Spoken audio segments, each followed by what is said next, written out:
Hi friends, ఈరోజు మేము ద్వారపూడి వచ్చాము. ఈ ద్వారపూడి రాజమండ్రికి 18 కిలోమీటర్ల దూరంలో ఉంది. ద్వారపూడి అయ్యప్ప స్వామి ఆలయం ఆంధ్ర శబరిమలగా పిలువబడుతుందండి. ఇక్కడ శబరిమల వెళ్ళలేని భక్తులు ఇరుముడులు సమర్పిస్తారు. ఇక్కడ గుడి ఎంట్రన్స్లోనే ఒక పెద్ద నటరాజస్వామి విగ్రహం ఉంటుంది. ఇక్కడ చెప్పులు బయట పెట్టేసుకుని దేవుడిని దర్శించుకోవడానికి వెళ్ళాలి. ఈరోజు చాలా ఎండగా అనిపించిందండి. అందుకే మాకు తెలియదు ఈ గుడి టైమింగ్స్ అనేది. మేము వెళ్ళేటప్పటికే గుడి అంతా క్లోజ్ చేశారు. అందుకని బయట సింపుల్గా ఈ విధంగా వీడియో తీస్తున్నాను. మేము మార్నింగ్ బిక్కవోలు గుడికి వెళ్ళాము. తిరిగి వచ్చేటప్పటికి ఈ గుడికి వచ్చామండి.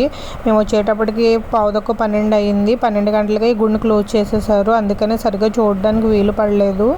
ఈసారి నెక్స్ట్ టైం వచ్చినప్పుడు మాత్రం కంపల్సరీగా మీకు మంచిగా వీడియో తీసి చూపిస్తాను. ఈ గుడి ప్రాంగణంలోకి అడుగు పెట్టగానే మనసుకి చాలా ప్రశాంతంగా అనిపించిందండి. ఈ రోజు అయితే మాకు చాలా ఎండగా ఉంది. బయట టెంపరేచర్ అయితే 45 degrees ఉంది. ఇంకా అసలు గుడికి వెళ్ళేటప్పటికి కాళ్ళు అవి శుభ్రంగా వేడికి కాలిపోయాయండి.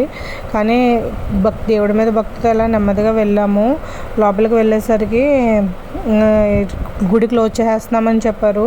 ఇంకేం చేయాలో తెలియక కొంచెం దేవుడిని వీలైనంత వరకు చూసి తిరిగి వచ్చేసాము. ఇక్కడ నాకైతే ఈషా ఫౌండేషన్ వాళ్ళు కట్టిన ఈ శివుడి విగ్రహం అయితే చాలా బాగా నచ్చిందండి. ఇది ఇలా మెట్లు ఎక్కి పైకి వెళ్ళాలి. తర్వాత లోపలికి ఎలా వెళ్ళాలో మీకు చూపిస్తాను. ఎండగా ఉన్నా సరే ఫోటోలు చూడండి, అందరూ ఆగి మరీ ఫొటోస్ తీసుకుంటున్నారు. మాకైతే ఫొటోస్ తీసుకోవడానికి అసలు టైం కుదరలేదు. నేనేదో ఇంకా పైన ఈ విధంగా వీడియోస్ తీశాను. మధ్యాహ్నం 12 గంటలకు క్లోజ్ చేసేసి మళ్ళీ ఈవినింగ్ 4 గంటలకి ఓపెన్ చేస్తారండి. నెక్స్ట్ టైం వెళ్ళినప్పుడు ప్రత్యేకంగా ఈ గుడిని మాత్రమే చూడడానికి వెళ్ళి వీడియో తీసుకుంటాను. మీకు దగ్గరలో ఈ గుడి ఉంటే మీరు తప్పకుండా ఒకసారి విజిట్ చేయండి. చాలా బాగుంది. నేను ఎప్పుడో చిన్నప్పుడు వెళ్ళాను, అప్పుడు ఇవన్నీ లేవండి. ఈ గుళ్ళని కొత్తగా కట్టారు. చూడగానే నాకు ఒకసారి షాక్ అయ్యాను. అంత అద్భుతంగా అనిపించింది. ఇక్కడ శబరిమలకు వెళ్ళలేని భక్తులు ఇరుముడులు సమర్పించడానికి ఇక్కడికి వస్తారండి.